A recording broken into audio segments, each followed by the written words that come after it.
La nueva pasante empezó a corregir errores que nadie más veía y a señalar cosas que no debía. En menos de una semana, todos comenzaron a evitarla. Decían que era problemática. Yo también lo pensé, hasta que descubrí por qué realmente la querían fuera. La primera vez que habló en la junta, el aire cambió. No fue un grito.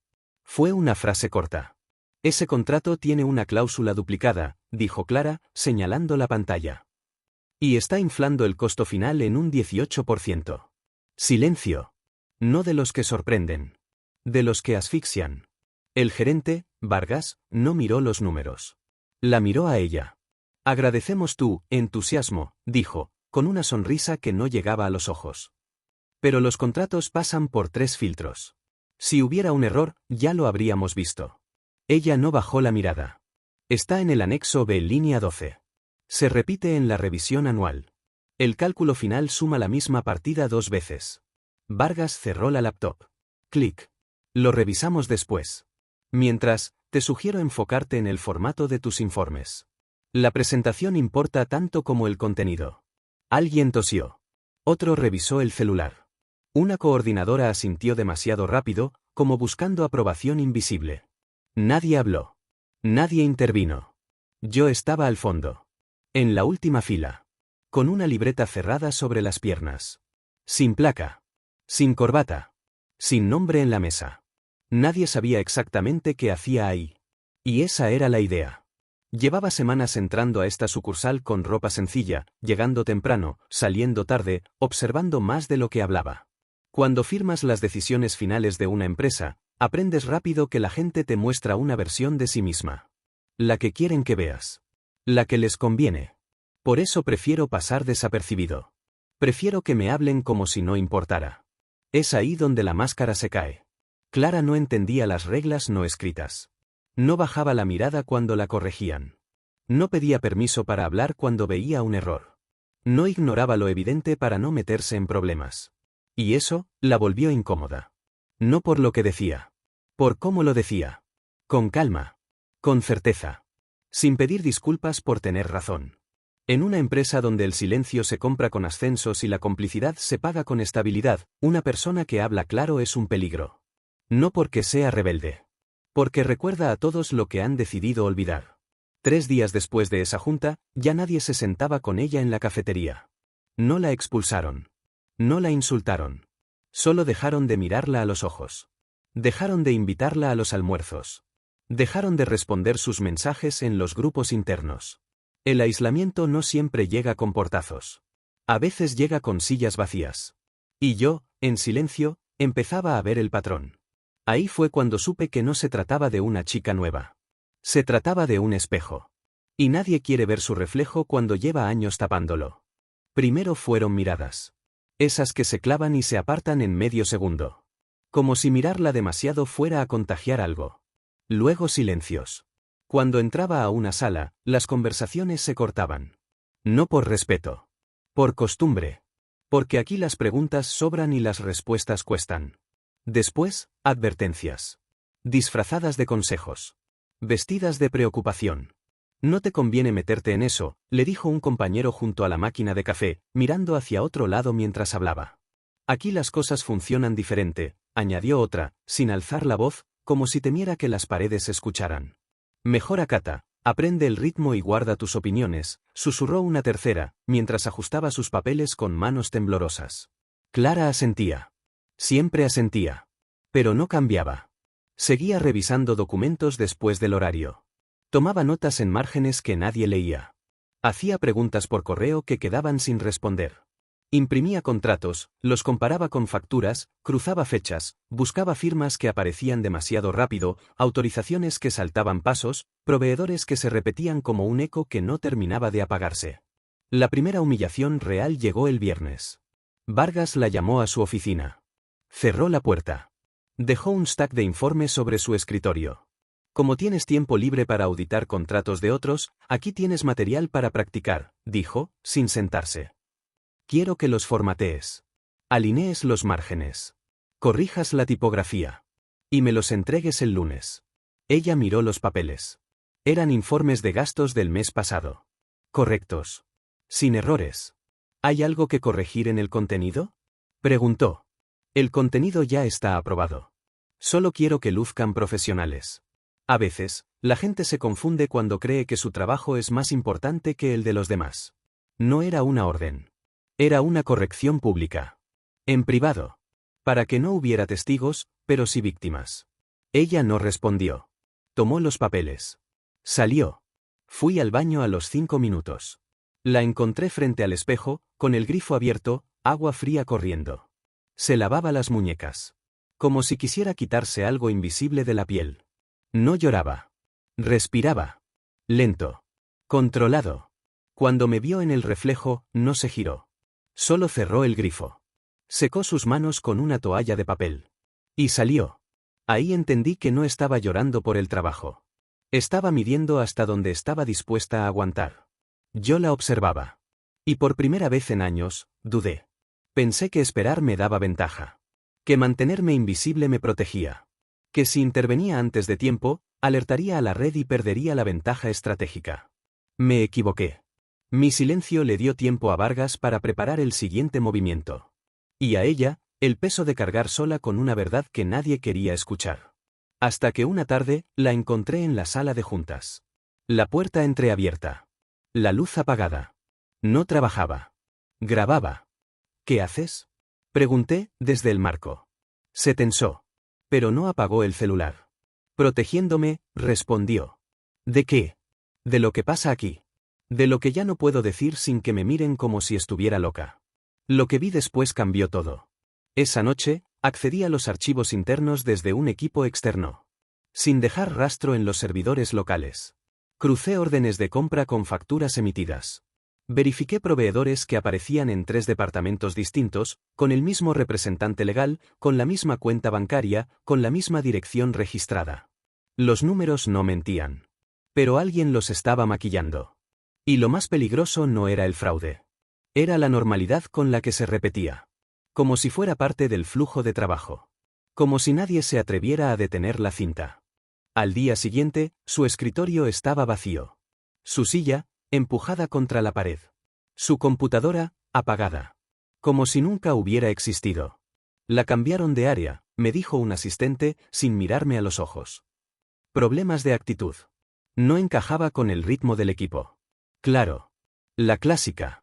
El eufemismo que suena profesional y esconde cobardía. No es que no encajara. Es que encajaba demasiado bien con la verdad. La encontré 2 pisos más abajo, en el archivo muerto. Un cuarto sin ventanas, con estantes metálicos que olían a polvo y papel viejo, con cajas apiladas hasta el techo, con un aire acondicionado que sonaba como un motor cansado. Estaba sentada en el suelo, rodeada de carpetas físicas, revisando hojas amarillentas, comparando firmas manuscritas, marcando párrafos con un subrayador que ya se había quedado sin tinta. Sus dedos tenían pequeñas cortaduras de papel. Sus ojos, ojeras que el maquillaje no alcanzaba a cubrir. Se le veía agotada. Pero no rota. Te movieron rápido, le dije, apoyándome en el marco de la puerta. No levantó la vista de inmediato. Terminó de leer la línea. Cerró la carpeta. Respiró hondo. ¿Era eso o despedirme?, respondió, sin drama, sin queja, como si estuviera leyendo un parte meteorológico. Me dijeron que era una reubicación temporal. Que aprendería la importancia del orden histórico. Que volvería cuando el equipo estuviera listo. Hizo una pausa. Levantó los ojos. Me miró con esa calma que solo tienen quienes ya han decidido hasta dónde están dispuestos a llegar. ¿Tú también vas a decirme que deje de buscar? Me acerqué. Me apoyé en la mesa de metal. Negué con la cabeza. No. Se quedó inmóvil. Sorprendida. Como si esperara otro discurso de prudencia. Otra advertencia disfrazada de buen consejo. Pero si quiero saber que ya encontraste, añadí. Dudó. No por desconfianza. Por costumbre. Porque en este lugar, compartir la verdad siempre tiene un precio. Y ella ya había pagado varios. Luego, giró la pantalla de su celular hacia mí. Vídeos. Audios. Capturas de pantalla. Correos internos reenviados a cuentas personales. Grabaciones de reuniones donde se discutían ajustes en los contratos, donde se nombraban proveedores sin licitación, donde se acordaba distribuir los excedentes entre los que mantienen la estructura. No era intuición. No era exageración. Era evidencia. Fría. Detallada. Incontestable. ¿Por qué no lo reportaste? Pregunté, con la voz baja. Sonrió. Sin humor. Con esa sonrisa que nace del cansancio, no de la ironía. Porque los que reciben los reportes son los mismos que están dentro. Porque la bandeja de denuncias internas va directo al escritorio del gerente. Porque el canal de ética lo monitorea el mismo que autoriza las contrataciones. Porque aquí no se castiga el error. Se castiga al que lo señala. Silencio. No de los que incomodan. De los que aclaran. La segunda humillación llegó esa misma tarde. Vargas bajó al archivo. Trajo un contrato nuevo. Lo dejó sobre su regazo. Fírmalo como testigo de recepción, dijo. Ya está aprobado por dirección. Solo necesitamos el sello de archivo. Ella lo abrió. Leyó la primera página. Luego la segunda. Sus cejas se fruncieron. Tiene la misma cláusula duplicada que señalé en la junta. En el anexo C. Vargas no parpadeó. Es una versión corregida. Lo que ves es un formato pendiente de actualización. Si no lo firmas, el pago se retrasa. Y si el pago se retrasa, el proveedor cancela el servicio. Y si el servicio se cancela, la planta se detiene. Y si la planta se detiene, la responsabilidad recae en quien no procesó el documento a tiempo. No era una pregunta. Era una trampa con forma de rutina. Forzarla a validar lo que sabía que estaba mal. Hacerla cómplice bajo amenaza de sabotaje. Ella miró el papel. Miró a Vargas. Miró el sello de caucho sobre la mesa. Sus manos temblaron. Pero no de miedo. De rabia contenida. Tomó el sello. Lo estampó. Y en el instante exacto en que la tinta tocó el papel, su celular, apoyado contra una caja, capturó la imagen. Vargas sonrió. Se dio la vuelta. Salió. Ella cerró los ojos. Respiró. Abrió los ojos. No lo firmé por él, me dijo, sin mirarme. Lo firmé para que quedara registrado que estuve obligada. Entonces entendí algo importante. Algo que cambia la forma en que se lee toda la historia. Ella no era el problema. Era el error del sistema. Ese fallo que aparece cuando la máquina se pone a girar demasiado rápido y nadie revisa los engranajes. Ese punto de fricción que revela que algo, desde hace tiempo, está rozando contra algo que no debería. Y los sistemas no perdonan los errores. Los eliminan. Esa noche, ya no dudé. Llamé a una firma externa de auditoría. Una que no trabajaba con esta sucursal. Una que no tenía contratos pendientes, ni favores acumulados, ni historial compartido. Les envié una carpeta digital cifrada. Con acceso único. Con plazo estricto. Con instrucción clara, llegar sin aviso. Actuar con discreción. Documentar todo. Sin informar a gerencia. Sin filtrar nombres. Sin negociar plazos. Y esperé. Pero esa noche, mi error me golpeó. El servidor de Clara empezó a sincronizarse con una orden de borrado remoto. Vargas no estaba jugando. Estaba limpiando. Y yo había esperado demasiado. 3 días. Eso fue todo lo que necesitaron. El lunes por la mañana, el edificio estaba irreconocible. No por el ruido. Por el silencio. Ese silencio pesado que cae cuando las máscaras ya no sirven. Gente entrando y saliendo con credenciales distintas. Ordenadores intervenidos, con sellos de cadena en las torres. Puertas de oficinas cerradas con candados provisionales. Pasillos vacíos a mediodía, cuando antes siempre había movimiento. Pero no fue limpio. A las 8:15, el coordinador de compras intentó borrar 3 unidades de disco duro. Seguridad lo interceptó. No gritó. Solo palideció cuando le mostraron la orden de retención. A las 8:45, Recursos Humanos notificó a Clara, terminación de contrato por incumplimiento de normas internas. 4. Ya valía. La iban a sacar antes de que la auditoría terminara. Sin evidencia visible, sin testigos, solo un papel. Vargas estaba ganando. Corrí al archivo. Clara estaba empacando su libreta. Manos firmes. Ojos secos.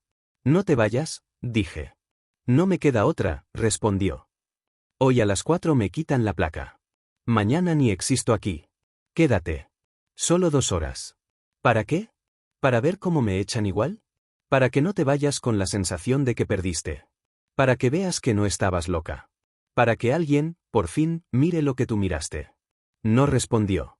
Guardó la libreta. Se sentó. Esperó. Yo marqué a la auditoría. Les di el código de acceso al servidor clonado.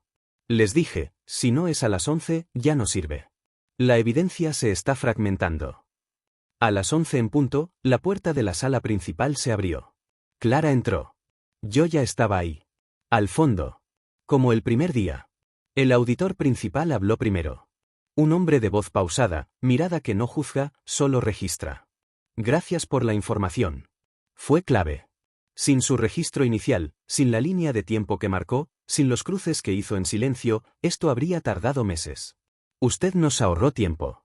Y tiempo, en estos casos, es evidencia que se borra. Clara frunció ligeramente el ceño. No de duda. De confusión. ¿Qué información? Preguntó, con la voz baja, como si temiera que fuera una trampa. Deslicé una carpeta hacia ella. Sobre la mesa de madera. Con un golpe suave. Como quien devuelve algo que nunca debió perderse. La que estuviste reuniendo, dije. La abrió. Reconoció cada documento. Cada captura. Cada audio. Cada nota al margen escrita con su letra, con su prisa, con su urgencia silenciosa. ¿Cómo? Preguntó, mirándome por primera vez sin filtro. Porque alguien tenía que verla, respondí. Y porque tú decidiste no ignorarla. El auditor continuó, sin subir el tono, sin dramatismo, solo con la precisión de quien sabe que los hechos no necesitan adornos. Se han identificado irregularidades graves en contratación, autorización de pagos, asignación de proveedores y manejo de información interna. El proceso legal ya está en marcha. Las cuentas están congeladas. Los accesos, revocados. La investigación, activa. Clara cerró la carpeta lentamente. Como quien cierra un libro que le ha costado demasiado leer. ¿Entonces, ya terminó? Preguntó. Negué con la cabeza. Me levanté. No con prisa. Con peso. No. Ahora empieza la parte difícil. Todos en la sala guardaron silencio. No de los que asustan. De los que escuchan. Arreglarlo, dije, mirando al frente, luego hacia ella. Porque derribar lo podrido es fácil. Cualquiera con una lista y un sello puede hacerlo. Lo difícil es volver a construir. Con transparencia. Con criterios claros. Con gente que no tenga miedo de decir lo que nadie quiere escuchar. En ese momento, la puerta se abrió de golpe. Vargas entró, alterado. Miró a Clara. Miró al auditor. Levantó la voz para que todos escucharan. Esto es un montaje. Una pasante descontenta que malinterpretó procesos estándar y ahora quiere escalar su error acusando a su equipo. Si alguien tiene documentos reales, que los entregue. Si no, esto es difamación laboral. La sala contuvo el aire. Clara no se movió. Pero vi cómo sus nudillos se blanqueaban alrededor de su taza. Sabía que estaba jugando su último cartón. Ponerla como la loca que inventa caos para justificar su incompetencia. Era la táctica más vieja. Y la más efectiva. El auditor no levantó la voz. Solo presionó play en su laptop. Salió el audio de la reunión del archivo muerto. La voz de Vargas, Clara, grabada por Clara. Fírmalo. Si no, la planta se detiene. Y la responsabilidad recae en ella. Silencio. Vargas palideció. Dio un paso atrás. Eso está fuera de contexto, tartamudeó. El auditor cerró la laptop. Está fechado. Geolocalizado. Con firma digital de respaldo. Y cruzado con 3 contratos idénticos. Se giró hacia seguridad. Retírenle el acceso. Ya. Vargas no gritó. No peleó. Solo asintió, derrotado, y salió. Nadie se movió. Todos entendieron. Me giré hacia Clara. Necesito a alguien que no haya aprendido a bajar la mirada cuando ve un error. Que no haya aceptado el así funciona como respuesta. Que sepa que la verdad no es un acto de valentía. Es un acto de responsabilidad. ¿Te interesa quedarte? No respondió de inmediato. No por duda. Por peso. Porque cuando te ofrecen un lugar donde antes te borraron, no se acepta con un sí rápido. Se mide. Se respira. Se decide con calma. Pero su expresión cambió. Por primera vez, no estaba a la defensiva. No estaba preparada para el golpe. No estaba esperando la trampa. Estaba pensando. En serio. Con los ojos abiertos. Con los hombros relajados. Con esa calma que solo llega cuando dejas de pelear contra el mundo y empiezas a decidir cómo quieres estar en él. Y eso, era exactamente lo que buscaba. Esa noche, mientras salía del edificio, el aire estaba frío. De ese frío limpio que llega después de la tormenta. De ese que te recuerda que todo puede respirar de nuevo. Pensé en algo simple.